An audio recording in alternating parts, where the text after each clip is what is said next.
Anda. Hormati saksi saya. Saya menghargai Anda menghargai saya.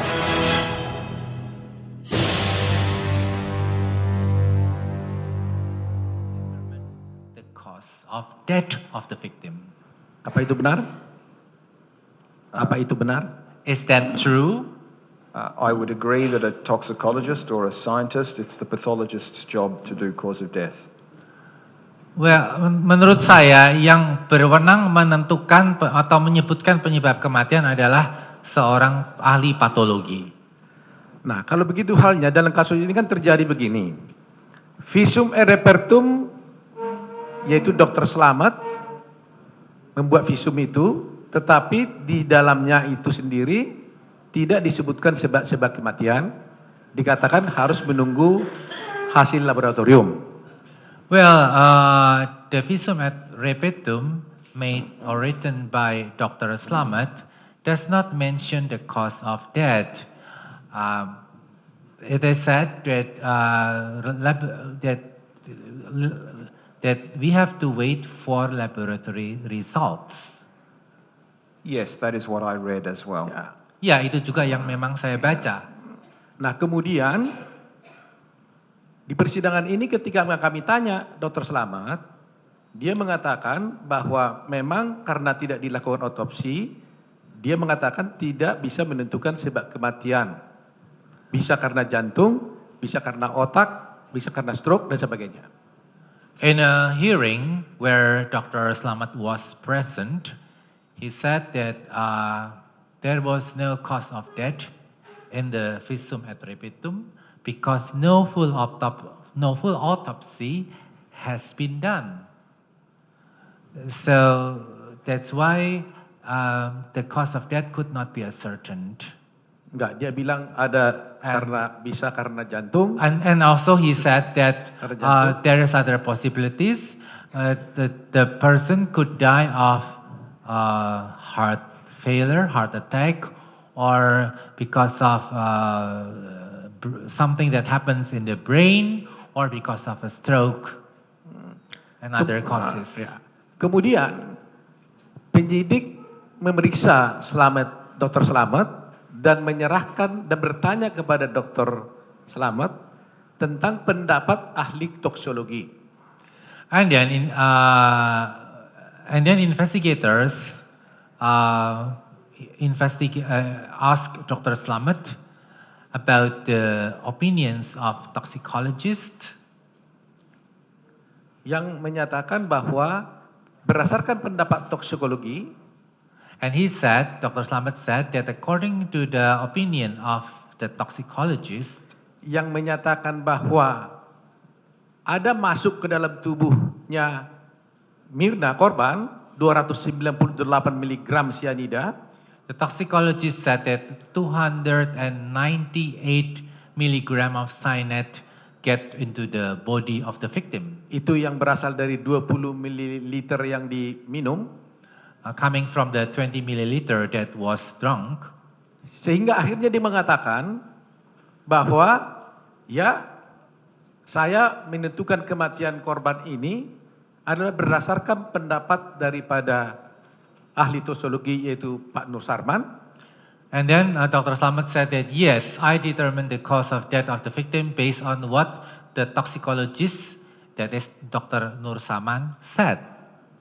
Bukan karena apa yang dia teliti sendiri. And not because of what he has investigated or checked or examined by himself. Apa pendapat saudara tentang itu? So what is your opinion on this?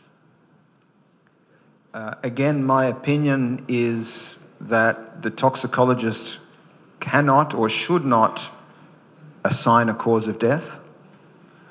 Ya, sekali lagi saya katakan bahwa seorang ahli toksikologi tidak seharusnya dan tidak semestinya menyebutkan atau mengatakan penyebab kematian. In this case, there's no evidence from the samples for cyanide to have been ingested. Dalam kasus ini tidak ada bukti dari hasil sampel-sampel yang ada, tidak ada bukti bahwa tentang masuknya cyanida melalui mulut. There's no, the amount that was ingested was from an experiment that I don't really agree is reliable. Sedangkan jumlah yang disebut itu adalah jumlah yang didapat dari hasil eksperimen atau rekonstruksi yang saya tidak sepakati karena tidak dapat diandalkan. And without a full autopsy where all the tissues and the brain and the heart and everything are examined, Dan tanpa dilakukannya otopsi secara penuh, secara lengkap dan menyeluruh di mana organ-organ dan jaringan tubuh diperiksa, I don't believe other possible causes of death can be excluded. maka saya percaya bahwa penyebab-penyebab lain dari kematiannya tidak dapat dikecualikan atau dikesampingkan. Baik, kalau begitu halnya, tadi saya kembali saya merujuk kepada persoalan yang inti, yaitu fakta bahwa Mirna korban meninggal setelah minum kopi. Ya kan? So it is, again, I would say that it is a fact that Mirna, the victim, died after drinking coffee. Nah, saya, apakah saudara sebagai ahli toksologi tidak mempertimbangkan faktor-faktor yang ada di dalam video tersebut, gejala-gejala orang umpamanya muntah-muntah yang terlihat umpamanya kalau ada, dan apakah yang menjadi pedoman saudara, patokan saudara untuk menentukan bahwa tadi saudara katakan tidak cyanida, apakah yang di luar tubuh atau yang di dalam tubuh? Didn't you consider what you have seen in the video about how the victim perhaps vomit if there is vomiting, if the victim vomits, or other symptoms that the victim showed in the video? And I also would like to know whether what you are analyzing. Are you analyzing something that is inside the body of the victim, or you also analyze what happened what happened outside the body of the victim?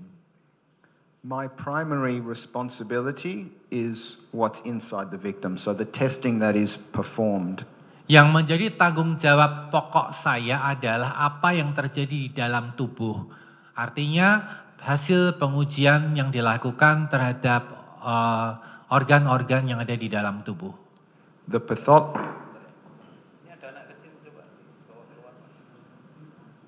Coba anak kecil ini dibawa keluar. Child. Tidak boleh masuk.